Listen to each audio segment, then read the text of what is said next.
आज 19 अक्टूबर 2025 अखबार आ चुके हैं और हेडलाइंस पढ़ने के बाद हम आपके लिए लेकर आए हैं वो डिटेल न्यूज़ विश्लेषण जिसे कोई भी सीरियस यूपीएससी एस्पिरेंट नज़रअंदाज नहीं कर सकता। बिल्कुल। और देखिए, यूपीएससी के लिए डेली न्यूज़ एनालिसिस कितना ज़रूरी है ये शायद बताने की ज़रूरत नहीं है। हाँ, लेकिन ये इन्फॉर्मेशन ओवरलोड से कैसे बचें, घंटों की पढ़ाई को स्मार्ट वर्क में कैसे बदलें, ये बड़ा सवाल है। और यही सुन लो यूपीएससी काम आता है। एग्जैक्टली हमारा वादा क्या है? हम the Hindu, the Indian express, PIB और सरकारी वेबसाइट से दिन भर की सबसे ज़रूरी खबरों को निचोड़कर आपके लिए क्लियर, एक्सप्लेनेटरी फॉर्मेट में लाते हैं। वो भी सेम डे कवरेज, जिसे आप कहीं भी कभी भी सुन सकते हैं। और यहाँ सिर्फ खबरें नहीं मिलेंगी, आपको मिलेगा उनका पूरा कॉन्टेक्स्ट, एनालिसिस, यूपीएससी सिलेबस से सीधा कनेक्शन और वो आहा मोमेंट्स जो कॉन्सेप्ट्स को हमेशा के लिए याद करवा दें। और हाँ, सुनने के बाद अपनी लर्निंग को पक्का करने के लिए हमारे टेलीग्राम चैनल पर हर रोज अपलोड होने वाले कंसाइज रिवीजन नोट्स देखना मत भूलना। टेलीग्राम चैनल का लिंक डिस्क्रिप्शन में है। तो चलिए फिर शुरू करते हैं आज की खबरों का सिलसिला, बिल्कुल बेसिक से, जीरो से, एकदम विस्तार से। चलिए। तो सबसे पहले जीएस पेपर 1 भारतीय विरासत, संस्कृति और समाज, द हिंदू में एक बहुत ही अच्छा ओपिनियन पीस है, the colour of the seasons. ये बात करता है कि हमारे त्योहार असल में धरती के साइकिल से कैसे जुड़े हैं। हाँ, ये एक बहुत ही फंडामेंटल मतलब मौलिक बात कहता है।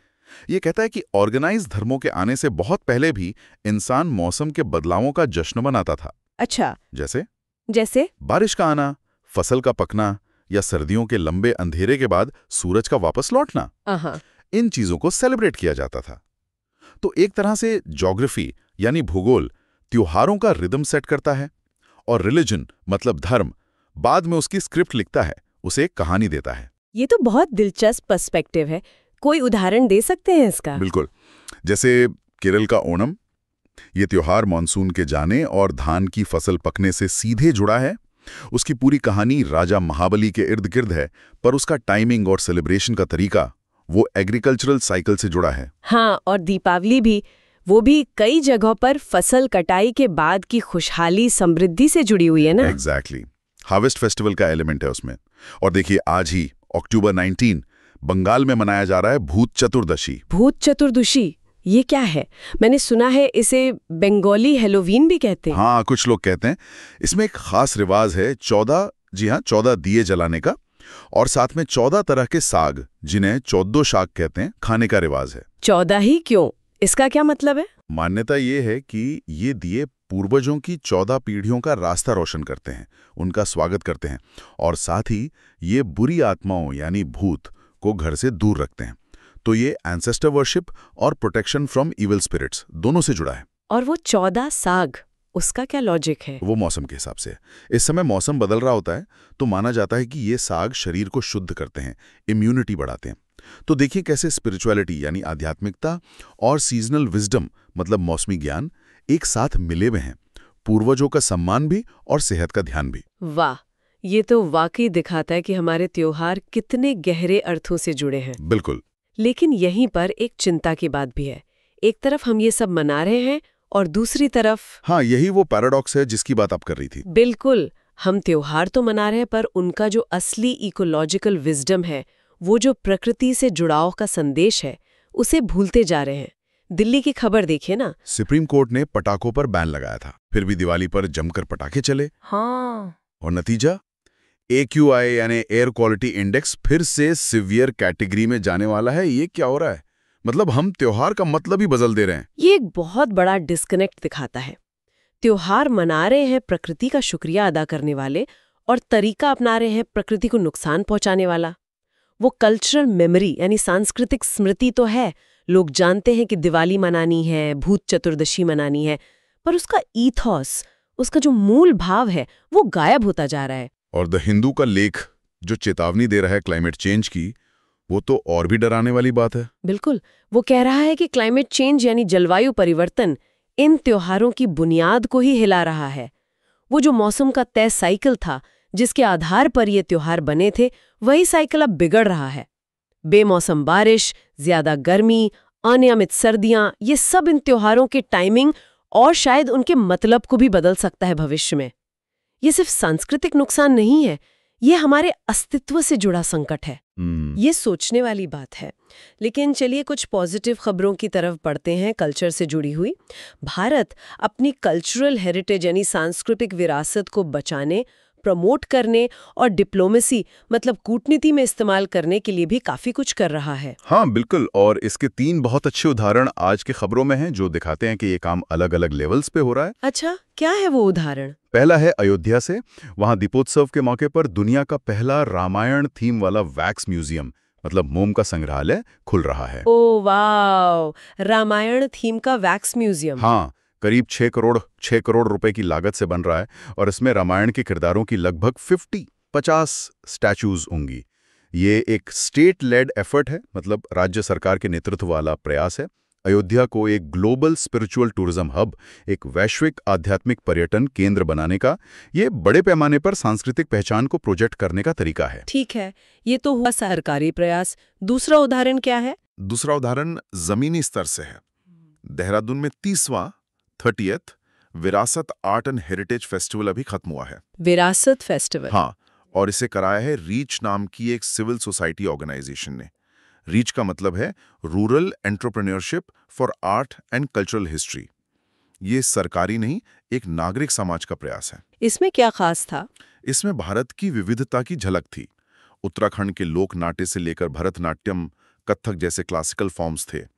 गुजरात, गोवा जैसे राज्यों के लोक कलाकार थे, और सिर्फ भारत ही नहीं, श्रीलंका और किर्गिस्तान से भी ट्रूप्स आए थे।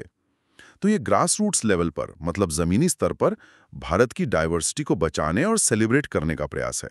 ये तो बहुत बढ़िया है। यानी एक तरफ बड़ा सरकारी प्रोजेक्ट, दूसरी तरफ जमीनी स्तर पर विविधता का संरक्षण, और तीसरा उदाहरण कूटनीति यानी डिप्लोमेसी से जुड़ा है। जम्मू और कश्मीर के लेफ्टिनेंट गवर्नर मनोज सिन्हा आजकल रशिया में है। रूस में? क्यों? वो वहां गए हैं लॉर्ड बुद्धा के होली रेलिक्स यानी पवित्र अवशेष वापस लाने के लिए। ये अवशेष रूस के काल्मिकिया क्षेत्र में रखे हुए थे।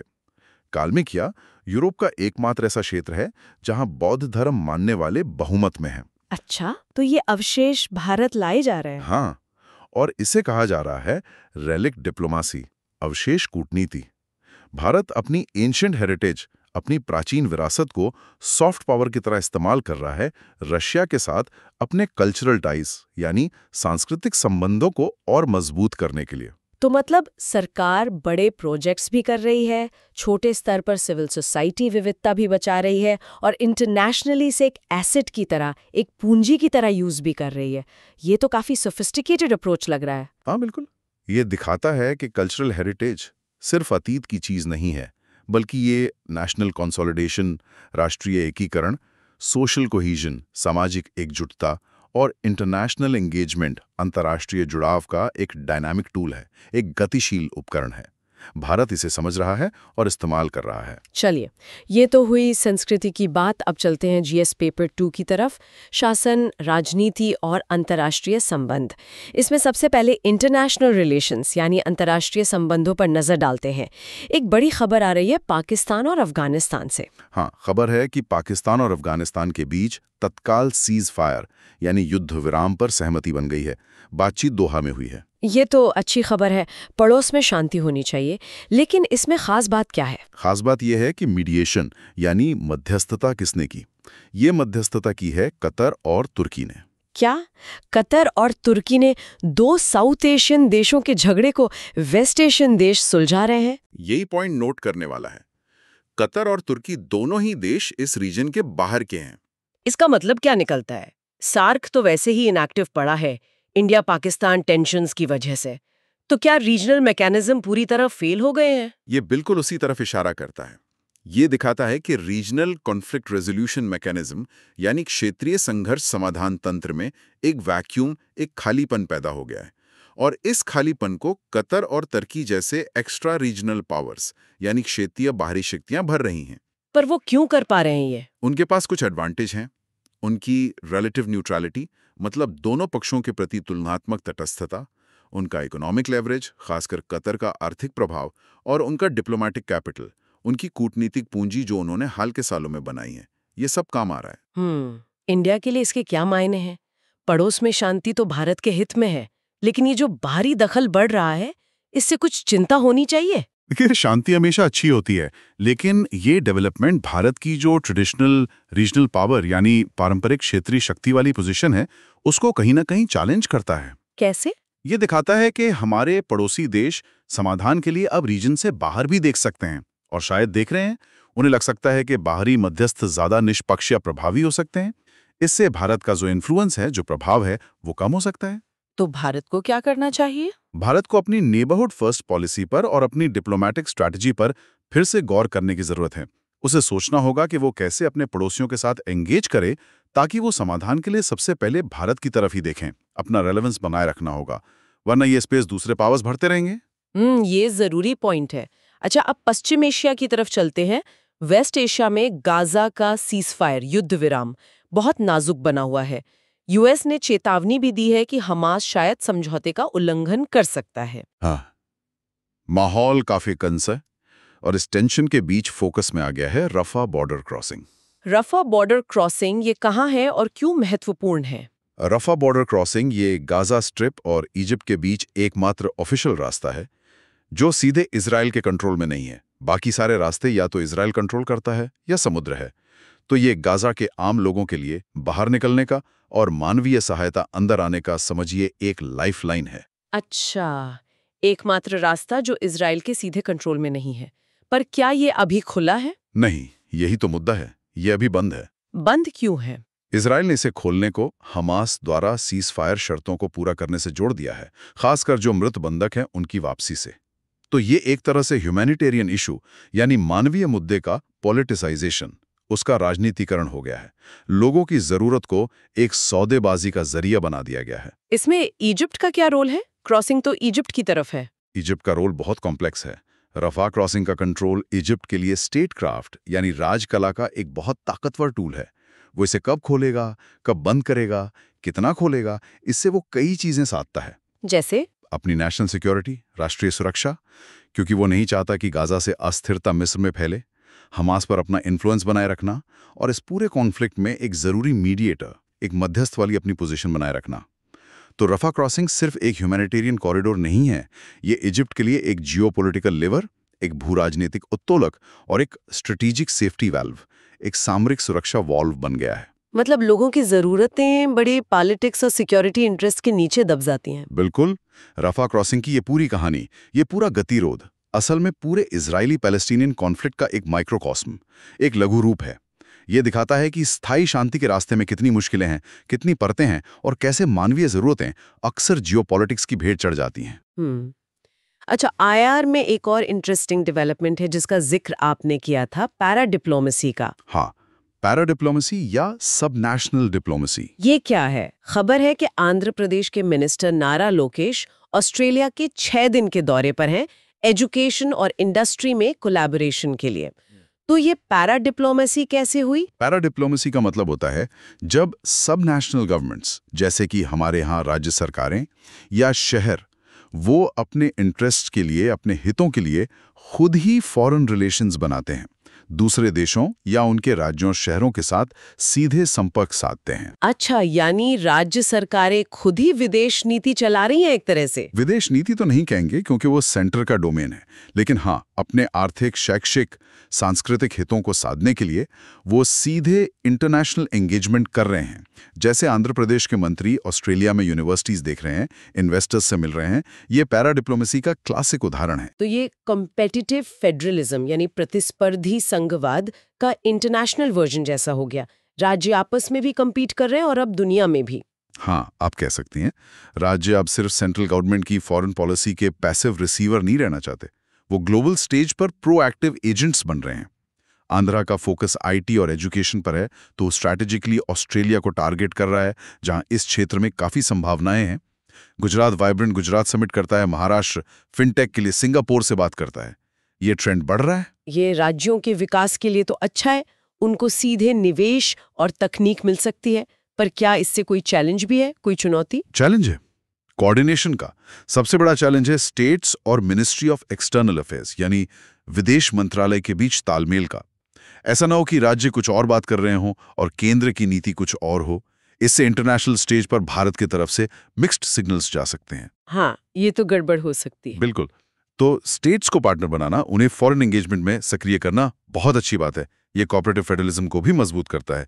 पर इसके लिए इंस्टीट्यूशनल मैकेनिज्म्स यानी संस्थागत तंत्र भी बनाने होंगे ताकि राज्यों की पहल और राष्ट्रीय विदेश नीति में सामंजस्य बना रहे।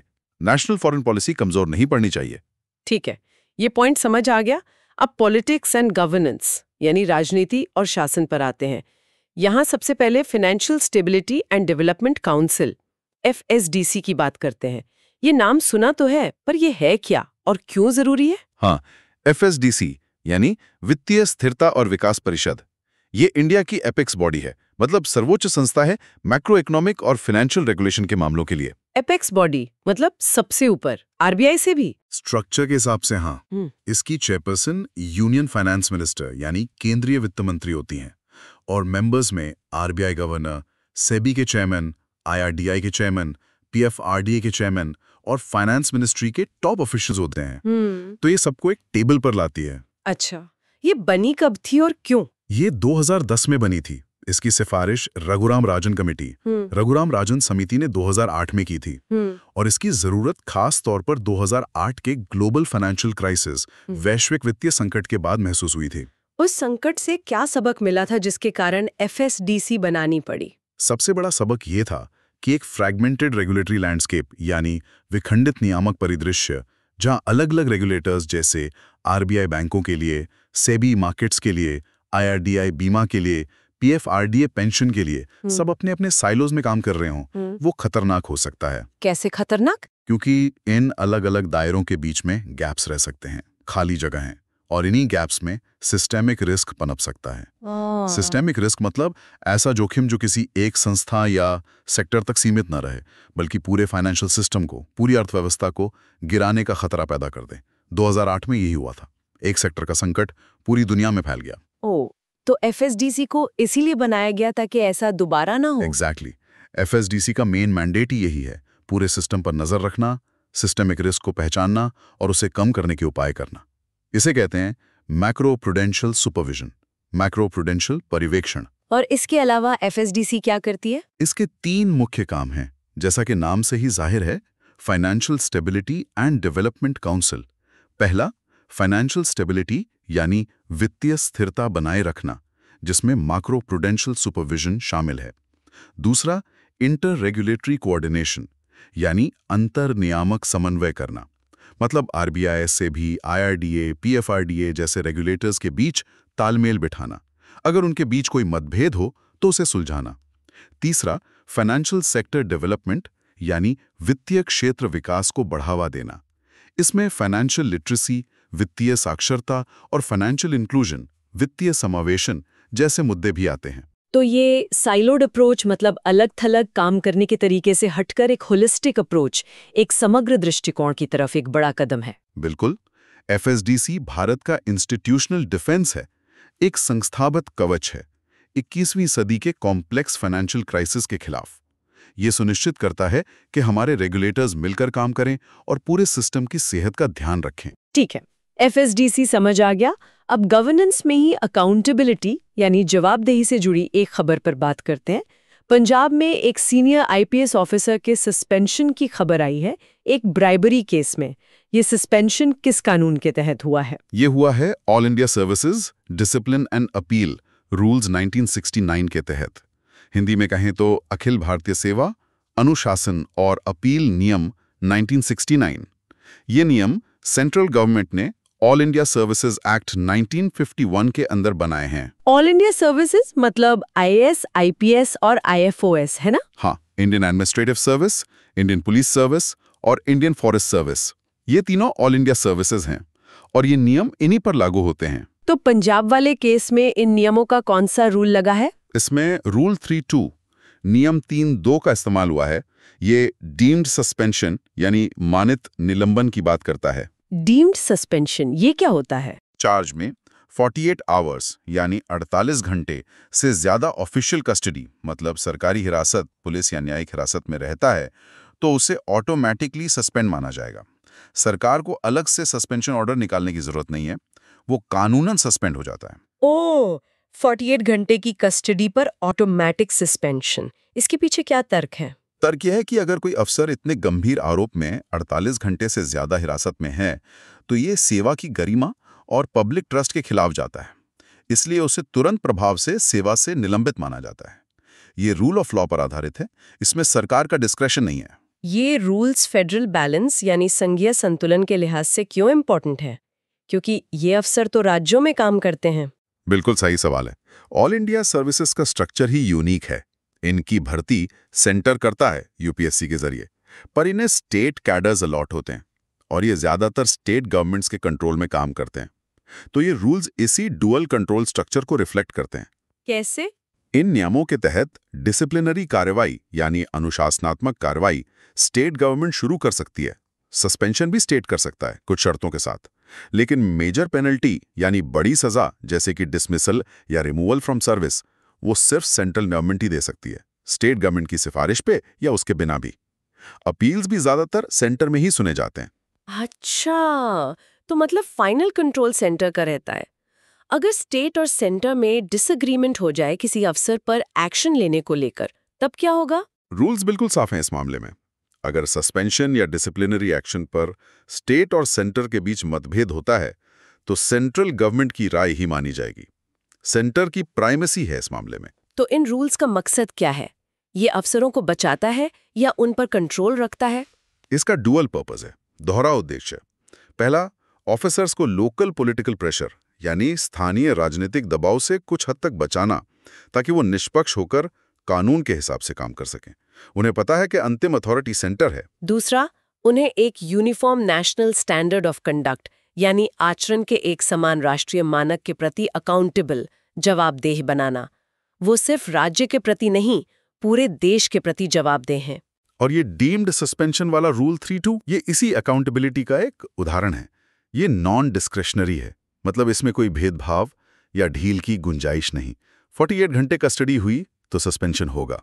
ये rule of law based accountability को मजबूत करता है। इन नियमों में और भी इंपॉर्टेंट रूल्स हैं, जैसे rule 6 penalties, rule 8 procedure for imposing major penalties, rule 16 appeals, जो इस पूरे सिस्टम को चलाते हैं। समझ गया। ये काफी बैलेंस सिस्टम बनाने की कोशिश है प्रोटेक्शन और अकाउंटेबिलिटी के बीच। हाँ, यही कोशिश है। चलिए अब आते हैं जीएस पेपर 3 पर, अर्थव्यवस्था, पर्यावरण, विज्ञान एवं प्रौद्योगिकी और सुरक्षा। और एनवायरमेंट एंड इकोलॉजी में अफसोस वही पुरानी कहानी। दिल्ली की हवा। हाँ, दिल्ली की हवा लगातार 5वें दिन पुअर कैटेगरी में है और दिवाली के बाद इसके वेरी पुअर और फिर सीवियर होने का अनुमान है। और ये तब है जब सुप्रीम कोर्ट का क्रैकर बैन था। हाँ, ये दिल्ली एनसीआर का एयर क्वालिटी क्राइसिस, ये जो वायु गुणवत्ता संकट है, ये अब एक तरह का सालाना रिचुअल बन गया है। और ये सिर्फ एनवायरनमेंट का मुद्दा नहीं है, ये क्लासिक गवर्नेंस फेलियर है, एक शासन विफलता का परफेक्ट केस स्टडी है। फेलियर कहाँ-कहाँ दिख रहा है आपको? कई लेवल्स पर, बिल्कुल साफ साफ। पहला लेवल है जुडिशियल इंटरवेंशन की सीमाएं। सुप्रीम कोर्ट ने बैन लगाए, ग्रीन क्रैकर्स की बात की, टाइम विंडो दिया, बहुत कुछ किया। पर जमीन पर जो खुलेआम उल्लंघन हुआ वो दिखाता है कि सिर्फ कोर्ट ऑर्डर्स काफी नहीं है। जब तक एनफोर्समेंट मजबूत ना हो और पब्लिक एक्सेप्टेंस ना हो, अदालती आदेश कागज पर रह जाते हैं। दूसरा लेवल, एग्जीक्यूटिव एनफोर्समेंट की कमजोरी। बैन किए गए पटाखों की खुलेआम बिक्री हुई, लोग जलाते रहे। ये पुलिस और एडमिनिस्ट्रेशन की सीधी नाकामी है। अब इसके कारण क्या है? रिसोर्सेज की कमी है, पॉलिटिकल विल यानी राजनीतिक इच्छा शक्ति की कमी है, या नॉन कंप्लायंस मतलब उल्लंघन इतना ज्यादा है कि एनफोर्समेंट प्रैक्टिकली मुमकिन ही नहीं है। ये सवाल उठते हैं। और तीसरा लेवल, तीसरा और शायद सबसे जरूरी लेवल है पब्लिक कंप्लायंस और सिविक रिस्पॉन्सिबिलिटी की कमी। ये क्राइसिस असल में सोशल कॉन्ट्रैक्ट का ब्रेकडाउन है। लोग अपनी कथित कल्चरल प्रैक्टिस को कलेक्टिव वेलबींग यानी सामूहिक कल्याण और रूल ऑफ लॉ यानी कानून के शासन से ऊपर रख रहे हैं।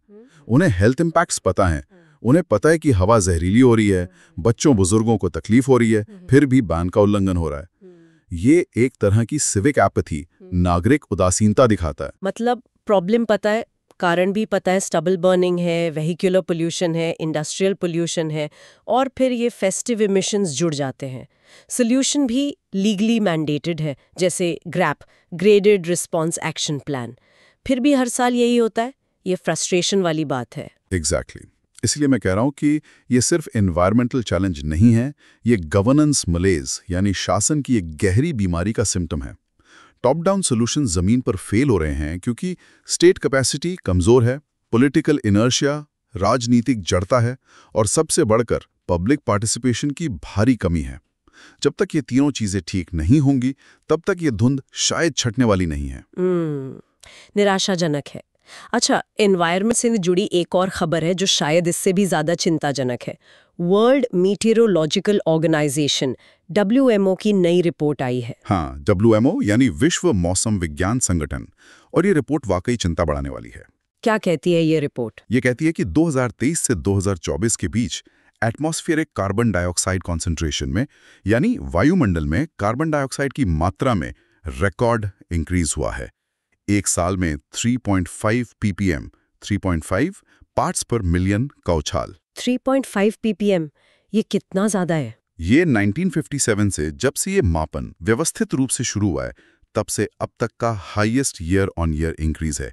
मतलब एक साल में इतनी तेजी से CO2 पहले कभी नहीं बढ़ी। हे भगवान, अभी कॉन्सेंट्रेशन कितना पहुंच गया है? अभी ये 423.9 ppm, 423.9 ppm पर पहुंच गया है और ये प्री इंडस्ट्रियल लेवल से यानी औद्योगिक क्रांति से पहले के स्तर से 152% ज्यादा है, 1.5 गुना से भी ज्यादा। ये जो रिकॉर्ड स्पाइक आया है ये सिर्फ हमारे एमिशंस मतलब हमारे प्रदूषण के कारण है? नहीं, और यही इस रिपोर्ट की सबसे डराने वाली बात है। WMO का कहना है कि इस तेज बढ़ोतरी में एक बड़ा रोल प्लैनेट के नेचुरल कार्बन सिंक्स यानी प्राकृतिक कार्बन सोखने वाले स्रोतों की एफिशिएंसी कम होने का भी है। नेचुरल कार्बन सिंक्स मतलब जैसे जंगल और महासागर? हाँ बिल्कुल, ओशंस, महासागर और लैंड इकोसिस्टम्स, भूमि पारिस्थितिकी तंत्र, खासकर जंगल, ये दोनों मिलकर हमारे द्वारा छोड़ी गई CO2 का लगभग आधा हिस्सा सोख लेते हैं। लेकिन रिपोर्ट कह रही है कि 2024 में उन्होंने कम CO2 एब्जॉर्ब की, उनकी कार्बन सोखने की क्षमता घट गई है। पर उनकी क्षमता क्यों कम हो गई? ग्लोबल वार्मिंग की वजह से ही। यहीं पर वो खतरनाक पॉजिटिव फीडबैक लूप शुरू होता है। पॉजिटिव फीडबैक लूप, ये क्या होता है? जरा आसान शब्दों में समझाएंगे? जरूर। देखिए, ये एक दुष्चक्र जैसा है। स्टेप 1, हम इंसानों ने अपनी गतिविधियों से ग्रीन हाउस गैसेस छोड़ी जिससे तापमान बढ़ना शुरू हुआ, ग्लोबल वार्मिंग। स्टेप 2, तापमान बढ़ने से समुद्र गर्म हुए। गर्म पानी ठंडी पानी के मुकाबले कम कार्बन डाइऑक्साइड घोल पाता है, तो समुद्रों की CO2 सोखने की क्षमता कम हो गई। स्टेप 3, तापमान बढ़ने से जमीन पर ज्यादा सूखा पड़ने लगा, जंगलों में आग लगने की घटनाएं बढ़ गईं। इससे लैंड सिंक्स यानी जंगल वगैरह कमजोर हो गए या नष्ट हो गए, उनकी भी CO2 सोखने की क्षमता घट गई। स्टेप 4, अब जब सिंक्स कमजोर हो गए हैं तो हमारे द्वारा छोड़ी गई CO2 का ज्यादा हिस्सा एटमॉस्फेयर में ही रह गया। स्टेप 5, एटमॉस्फेयर में ज्यादा CO2 का मतलब है और ज्यादा वार्मिंग, और ये साइकिल फिर से तेज हो जाती है। ओह माय गॉड, मतलब वार्मिंग खुद ही वार्मिंग को और तेज कर रही है। प्लैनेट की मदद करने वाले सिस्टम ही अब खुद प्रॉब्लम का हिस्सा बन रहे हैं। एग्जैक्टली, यही है पॉजिटिव फीडबैक लूप। और ये दिखाता है कि अर्थ का क्लाइमेट सिस्टम शायद टिपिंग पॉइंट के करीब पहुंच रहा है। टिपिंग पॉइंट मतलब वो बिंदु जिसके बाद बदलाव इतने बड़े और तेज हो जाते हैं कि उन्हें रोकना या पलटना लगभग नामुमकिन हो जाता है। तो इसका मतलब क्या है हमारे लिए? इसका मतलब है कि अब सिर्फ एमिशन घटाना शायद काफी नहीं होगा। डैमेज इतना हो चुका है कि प्लैनेट की खुद को ठीक करने की क्षमता, उसकी रेजिलियंस, उसका लचीलापन कम हो रहा है। हमें अब और ज्यादा तेजी से और ज्यादा बड़े पैमाने पर एक्शन लेने की जरूरत है। अर्जेंसी कई गुना बढ़ गई है। ये तो वाकई बहुत गंभीर चेतावनी है WMO की तरफ से। हाँ, बहुत गंभीर। चलिए अब साइंस, टेक्नोलॉजी और सिक्योरिटी सेक्शन में चलते हैं। यहाँ सबसे पहले एजुकेशन में AI की भूमिका पर बात करते हैं। AI यानी आर्टिफिशियल इंटेलिजेंस आजकल हर जगह है। एजुकेशन में इसका क्या रोल हो सकता है? द हिंदू में इस पर एक एनालिसिस है। क्या AI ह्यूमन टीचर्स को रिप्लेस कर सकता है? यह आजकल का बड़ा सवाल है। आर्टिकल मानता है कि AI एजुकेशन में बहुत कुछ कर सकता है। वो इंस्टेंट आंसर्स दे सकता है, लगभग अनलिमिटेड इन्फॉर्मेशन तक पहुंच दे सकता है, पर्सनलाइज्ड लर्निंग सपोर्ट दे सकता है, मतलब हर छात्र की ज़रूरत के हिसाब से मदद कर सकता है। जो डेटा ड्रिवन काम है उनमें AI बहुत एक्सेलेंट है। हाँ, ये तो है। होमवर्क में मदद, जानकारी ढूंढना, इसमें तो AI कमाल है। लेकिन क्या ये एक टीचर बन सकता है? यहीं पर वो बड़ा सवाल आता है और आर्टिकल का जवाब है नहीं। AI एक टीचर को रिप्लेस नहीं कर सकता। क्यों नहीं? क्या कमी है AI में? क्योंकि एजुकेशन सिर्फ इंफॉर्मेशन ट्रांसफर नहीं है, शिक्षा सिर्फ जानकारी देना नहीं है। एआई में वो चीजें नहीं है जो एक अच्छे ह्यूमन टीचर में होती हैं। आर्टिकल 3 मुख्य बातें कहता है। पहला, इमोशनल कनेक्शन, भावनात्मक जुड़ाव। एआई महसूस नहीं कर सकता, वो छात्र की खुशी, दुख, डर या उत्साह को समझकर रिस्पॉन्ड नहीं कर सकता। जबकि एक टीचर इंस्पायर करता है, एनकरेज करता है, डांटता है, प्यार करता है, एक मेंटर बनता है। वो इमोशनल बॉन्ड बहुत जरूरी है सीखने के लिए। सही बात है। दूसरा पॉइंट क्या है? दूसरा, क्रिएटिविटी एंड वैल्यूज, रचनात्मकता और मूल्य। एआई एग्जिस्टिंग इंफॉर्मेशन को प्रोसेस करके पैटर्न पहचान सकता है, जवाब दे सकता है, यहां तक कि नई चीजें लिख या बना भी सकता है। पर उसमें ओरिजिनलिटी, मौलिकता या क्रिटिकल थिंकिंग उस तरह से नहीं आ सकती जैसी इंसान में आती है। वो अपनी ट्रेनिंग डेटा से ही सीखता है। और उससे भी जरूरी, टीचर सिर्फ सब्जेक्ट नहीं पढ़ाता, वो लाइफ वैल्यूज सिखाता है, एथिक्स सिखाता है, डिसिप्लिन सिखाता है। एआई ये कैसे करेगा? और तीसरा? तीसरा है ह्यूमन सेंसिटिविटी एंड एडेप्टेबिलिटी, मानवीय संवेदनशीलता और अनुकूलनशीलता। एआई डेटा पैटर्न्स को समझ सकता है, बता सकता है कि छात्र कहाँ गलती कर रहा है, पर वो क्लासरूम का माहौल नहीं समझ सकता। वो किसी स्टूडेंट की आंखों में परेशानी या उदासीनता नहीं पढ़ सकता। टीचर स्थिति को देखकर, छात्र की मनोदशा को समझकर अपने पढ़ाने का तरीका बदल सकता है। एआई इतना सेंसिटिव और अडेप्टेबल नहीं हो सकता। वो जो ह्यूमन टच है वो एआई में नहीं आ सकता। तो फिर एआई का रोल क्या होगा एजुकेशन में, अगर वो टीचर नहीं बन सकता तो? रोल होगा प्योरली असिस्टिव, यानी केवल सहायक का। जैसा आर्टिकल कहता है, एआई शायद टीचिंग का साइंस संभालेगा, मतलब content delivery, assessment, grading, data analysis. और ह्यूमन एजुकेटर्स टीचिंग की आर्ट पर फोकस कर पाएंगे, mentorship, inspiration, character development, critical thinking को बढ़ावा देना। अच्छा, तो मतलब एजुकेशन का फोकस बदल जाएगा? हाँ वैद, रोट मेमोराइजेशन यानी रट्टा मारने की अहमियत कम होगी, क्योंकि जानकारी तो एआई तुरंत दे देगा। और ह्यूमन स्किल्स जैसे emotional intelligence, EQ, problem solving, creativity, collaboration, ethical reasoning, इन पर ज्यादा जोर होगा। ये स्किल्स एआई नहीं सिखा सकता। ये तो एजुकेशन के भविष्य की एक दिलचस्प तस्वीर है। अच्छा, इंडिया भी एआई में ग्लोबल लीडर बनना चाहता है। इसके लिए सरकार का एक फ्लैगशिप प्रोग्राम है, इंडिया एआई मिशन।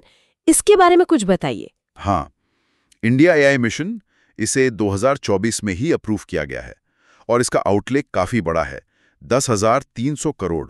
10,300 करोड़ रुपए। ये दिखाता है कि सरकार एआई को लेकर कितनी सीरियस है। 10,000 करोड़ से ज्यादा? इसमें क्या क्या किया जाएगा? की कंपोनेंट्स क्या है इसके? इसके कई की कंपोनेंट्स हैं। पहला और सबसे बड़ा है एआई कंप्यूट इंफ्रास्ट्रक्चर बनाना। सरकार का प्लान है 18,693 जीपीयूज, ग्राफिक्स प्रोसेसिंग यूनिट्स के साथ एक high and computing facility banana. GPUs AI models को ट्रेन करने के लिए बहुत जरूरी होते हैं। ये दुनिया के सबसे बड़े पब्लिक एआई कंप्यूट इंफ्रास्ट्रक्चर्स में से एक होगा। पब्लिक एआई कंप्यूट इंफ्रास्ट्रक्चर मतलब ये सबके लिए उपलब्ध होगा? हाँ, इसका मकसद है स्टार्टअप्स, रिसर्चर्स, एकेडेमिया को सस्ती और सुलभ कंप्यूटिंग पावर देना, ताकि वो एआई में इनोवेशन कर सकें। ये बहुत बड़ा कदम है। दूसरा कंपोनेंट है डेटा फॉर एआई। एआई को सीखने के लिए बहुत सारे डेटा की जरूरत होती है, तो सरकार ने India AI data set platform launch किया है, जहां रिसर्चर्स और स्टार्टअप्स को high quality non personal data sets मिलेंगे। अच्छा, कंप्यूट पावर और डेटा दोनों मिल गए, और क्या? तीसरा है फॉस्टरिंग इनोवेशन। इसमें AI centres of excellence, COEs बनाना शामिल है, जो खास सेक्टर्स में रिसर्च करेंगे। साथ ही indigenous large language models, LLMs develop करने पर भी जोर है, मतलब भारत के अपने एआई मॉडल बनाना। ये स्ट्रैटेजी तो कुछ वैसी ही लग रही है जैसी सरकार ने डिजिटल पब्लिक इंफ्रास्ट्रक्चर डीपीआई के लिए अपनाई थी, आधार, यूपीआई वगैरह बनाकर। मतलब सरकार फाउंडेशनल लेयर बना रही है और प्राइवेट सेक्टर उस पर इनोवेट करेगा। बिल्कुल, आप एकदम सही समझी। ये वही डीपीआई वाला मॉडल है एआई के लिए।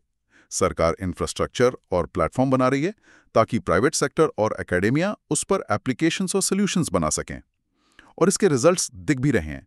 एक रिपोर्ट के मुताबिक इंडिया एआई स्किल पेनिट्रेशन में दुनिया में नंबर 1 है। हमारा एआई टैलेंट पूल तेजी से बढ़ रहा है। ये सब सुनने में तो बहुत बढ़िया लग रहा है, हाई एम्बिशंस, बिग इन्वेस्टमेंट्स। पर क्या कोई चैलेंज नहीं है? सब स्मूथ चल रहा है? थोड़ा रुक कर, नहीं, सब स्मूथ तो नहीं है। सबसे बड़ा चैलेंज है गवर्नेंस गैप का। गवर्नेंस गैप मतलब? मतलब ये कि टेक्नोलॉजी जितनी तेजी से आगे बढ़ रही है, हमारी पॉलिसी, रेगुलेशन और एथिकल फ्रेमवर्क्स उतनी तेजी से नहीं बन पा रहे हैं। 2025 की KPMG रिपोर्ट का जिक्र है खबरों में। वो कहती है कि 65% इंडियन CEOs मानते हैं कि AI उनके बिजनेस के लिए टॉप प्रायोरिटी है, लेकिन साथ ही 76% मानते हैं कि पॉलिसी और रेगुलेशन पीछे छूट रहे हैं। इंडिया की AI रेडीनेस बहुत अनइवन है, कहीं हम बहुत आगे हैं, कहीं बहुत पीछे। तो ये एक high reward high risk scenario जैसा है। फायदा बहुत हो सकता है पर खतरा भी उतना ही है। हाँ बिल्कुल। इंडिया AI लीडरशिप में लीप फ्रॉग यानी लंबी छलांग लगाने की कोशिश कर रहा है। इससे प्रोडक्टिविटी बढ़ सकती है, इकोनॉमिक ग्रोथ हो सकती है, पब्लिक सर्विसेज बेहतर हो सकती हैं। लेकिन अगर ये सब अनरेगुलेटेड एनवायरनमेंट में हुआ तो डेटा प्राइवेसी के उल्लंघन, एल्गोरिथमिक बायस यानी AI का भेदभाव करना, जॉब डिस्प्लेसमेंट, नौकरियां जाना, मिस इन्फॉर्मेशन फैलना जैसे रिस्क बहुत बढ़ जाएंगे। तो सक्सेस के लिए क्या चाहिए? सिर्फ इंफ्रास्ट्रक्चर बनाना काफी नहीं है, हमें एक रोबस्ट रेगुलेटरी और एथिकल फ्रेमवर्क भी साथ साथ बनाना होगा। ये गवर्नेंस गैप भरना बहुत जरूरी है, वरना AI का फायदा कम और नुकसान ज्यादा हो सकता है। ये बात ध्यान में रखनी होगी। अब सिक्योरिटी की बात करते हैं, और यहाँ एक बहुत चौंकाने वाली खबर है मुंबई से। डीप फेक टेक्नोलॉजी का इस्तेमाल करके फाइनेंशियल फ्रॉड। हाँ, ये वाकई बहुत चिंताजनक डेवलपमेंट है। ये एक बहुत ही सोफिस्टिकेटेड स्कैम है, मतलब बहुत चालाकी से किया गया घोटाला। कैसे काम कर रहा है ये स्कैम?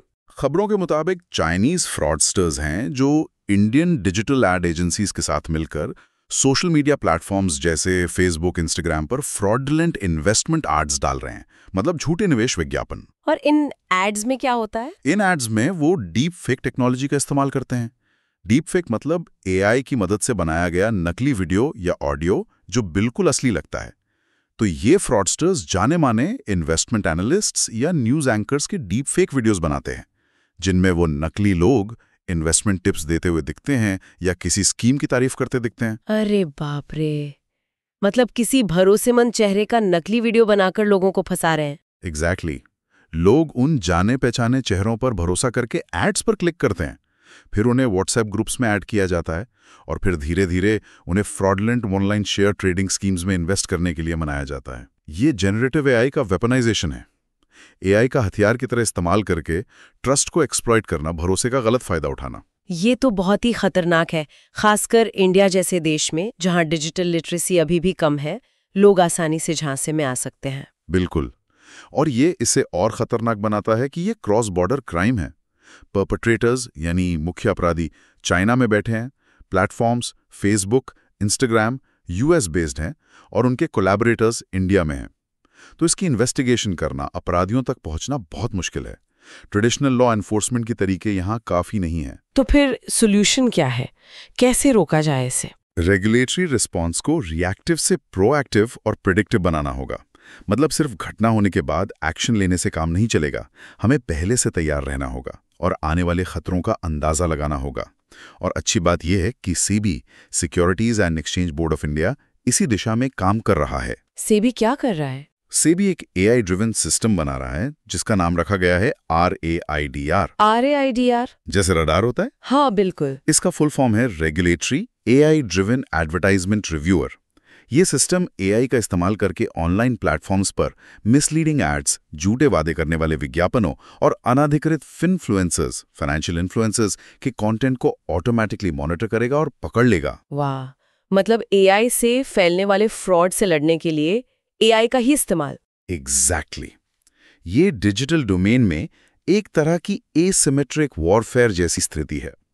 फ्रॉड करने वाले AI का इस्तेमाल कर रहे हैं तो हमें भी उनसे एक कदम आगे रहने के लिए AI का ही इस्तेमाल करना होगा। AI पावर्ड सर्वेलेंस और एनफोर्समेंट ही शायद इसका लॉन्ग टर्म डिफेंस है। ये जरूरी कदम है। चलिए अब हम अपने आखिरी सेक्शन पर आते हैं। GS पेपर 4, नीति शास्त्र, सत्यनिष्ठा और अभिरुचि यानी एथिक्स, इंटेग्रिटी एंड एप्टीट्यूड। यहाँ द हिंदू का एक फिलोसॉफिकल पीस है, इन डिफेंस ऑफ वेटिंग। ये पेशेंस यानी धैर्य के गुण की वकालत करता है। हाँ, ये एक बहुत ही विचारोत्तेजक लेख है। ये कहता है कि वेटिंग यानी इंतजार करना, जिसे अक्सर आज की फास्ट पेस दुनिया में इनएफिशिएंसी या फेलियर माना जाता है, वो असल में एक जरूरी और वैल्यूएबल चीज है। जरूरी क्यों है इंतजार करना? इससे क्या मिलता है? रिफ्लेक्शन, चिंतन करने का मौका, और जाहिर है पेशेंस, धैर्य। यह हमें इंपल्सिव होने से रोकता है। सिविल सर्वेंट्स के लिए ये कैसे रेलेवेंट है? उन पर तो हमेशा क्विक रिजल्ट्स देने का प्रेशर होता है, तुरंत काम दिखना चाहिए। यही पर इसकी सबसे ज्यादा रेलेवेंस है। क्विक रिजल्ट्स के चक्कर में अक्सर हेस्टी फैसले लिए जाते हैं, मतलब जल्दबाजी में, बिना पूरी तरह सोचे समझे। ऐसे इल कंसीव्ड यानी अदूरदर्शी फैसलों के लॉन्ग टर्म कॉन्सिक्वेंसेस, दीर्घकालिक परिणाम बहुत खराब हो सकते हैं। यहां पर पेशेंस, धैर्य दिखाना असल में एडमिनिस्ट्रेटिव विजडम यानी प्रशासनिक बुद्धिमत्ता और हाई इमोशनल इंटेलिजेंस का संकेत है। ये पेशेंस प्रशासन में कैसे मैनिफेस्ट होता है? मतलब कैसे दिखता है कि कोई अफसर पेशेंट है? कई तरीकों से। पहला है ड्यू डिलिजेंस, उचित परिश्रम। कोई भी बड़ा फैसला लेने से पहले सारे फैक्ट्स जुटाना, सभी स्टेक होल्डर्स से कंसल्ट करना, उस फैसले के संभावित कॉन्सिक्वेंसेस को ठीक से एनालाइज करना। क्विक फिक्स के प्रेशर में ना आना, बल्कि सही प्रक्रिया का पालन करना, इसमें धैर्य लगता है। दूसरा है परसिवियरेंस, दृढ़ता।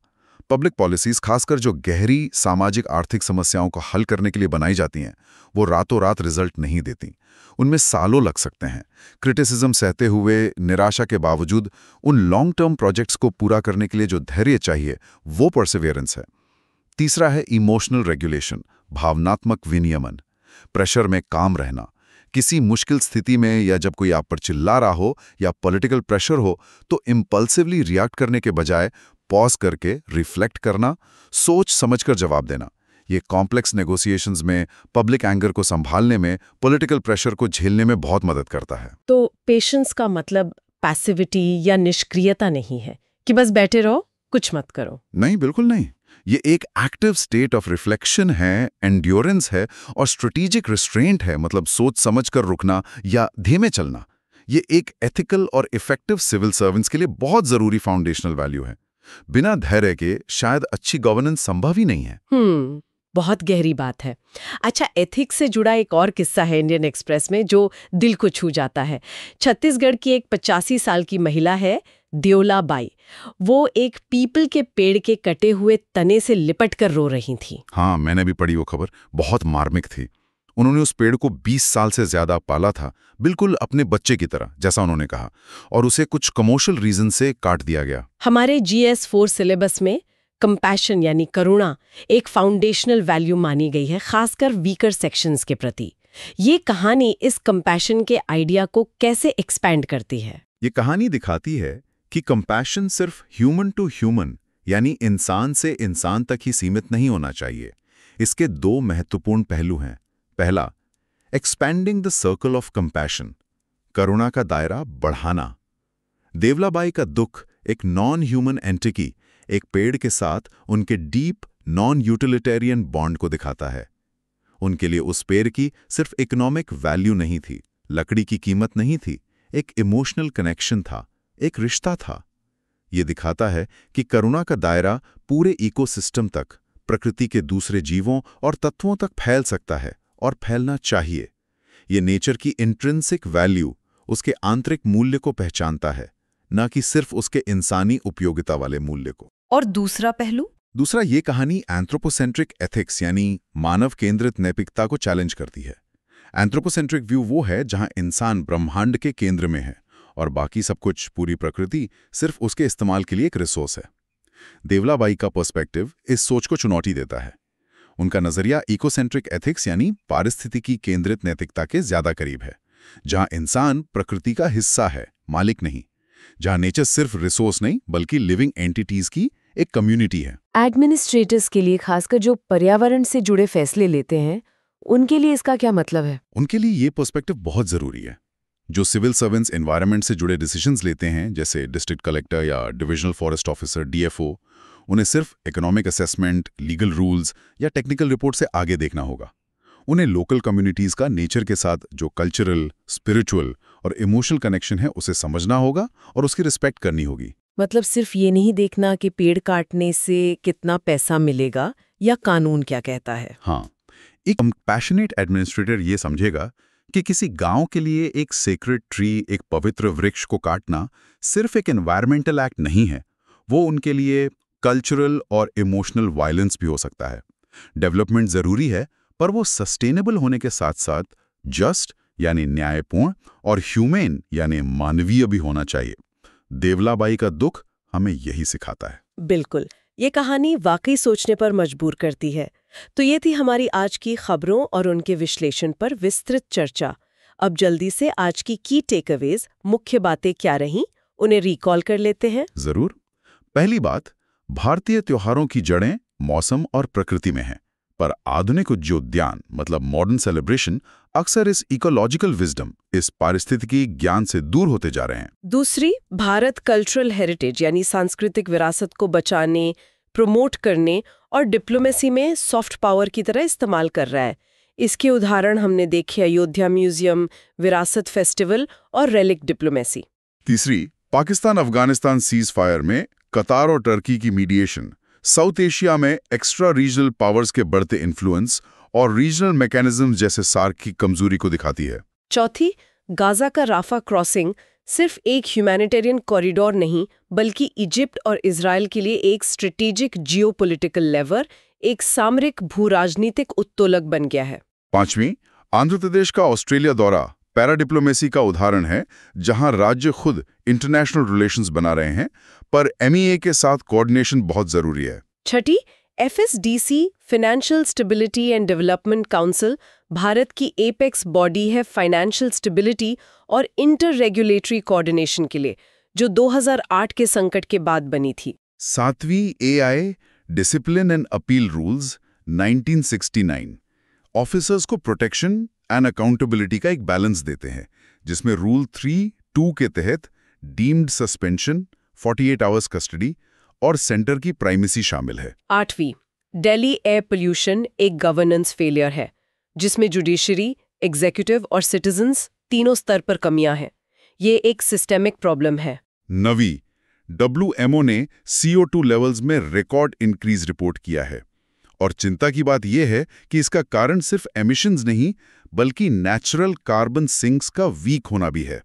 ये पॉजिटिव फीडबैक लूप बहुत खतरनाक है। 10वीं, एजुकेशन में AI एक पावरफुल टूल हो सकता है, पर वो ह्यूमन टीचर के इमोशनल कनेक्शन, वैल्यूज और क्रिएटिविटी वाले रोल को रिप्लेस नहीं कर सकता।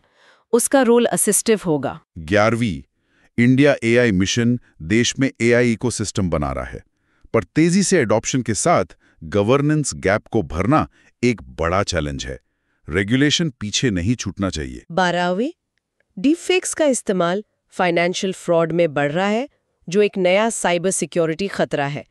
इससे बचने के लिए सेबी जैसे रेगुलेटर्स अब RAIDAR जैसे AI टूल्स अपना रहे हैं। 13वीं, सिविल सर्विसेज में पेशेंस यानी धैर्य, ड्यू डिलिजेंस, परसिवेरेंस और इमोशनल रेगुलेशन के लिए जरूरी है।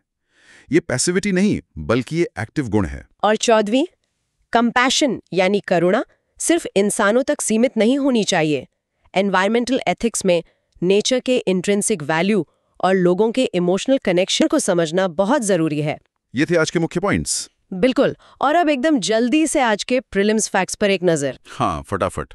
भूत चतुर्दशी, बंगाल का त्योहार, 14 दिए 14 साग, रफा बॉर्डर क्रॉसिंग, गाजा और इजिप्ट के बीच, FSDC चेयरपर्सन फाइनेंस मिनिस्टर 2010 में बनी राजन कमेटी की सिफारिश पर, AIS rules 1969, rule 3(2) deemed suspension अगर 48 घंटे से ज्यादा कस्टडी में हो, India AI mission outlay 10,300 crore रुपए, लक्ष्य 18,693 GPUs का कंप्यूट इंफ्रास्ट्रक्चर, पैरा डिप्लोमेसी सब नेशनल गवर्नमेंट्स का इंटरनेशनल रिलेशंस में भाग लेना, रिकॉर्ड 3.5 ppm WMO ने 2023-24 में, इसमें वीकनिंग सिंक्स का भी योगदान है। शानदार, ये फैक्ट्स याद रखने जरूरी हैं।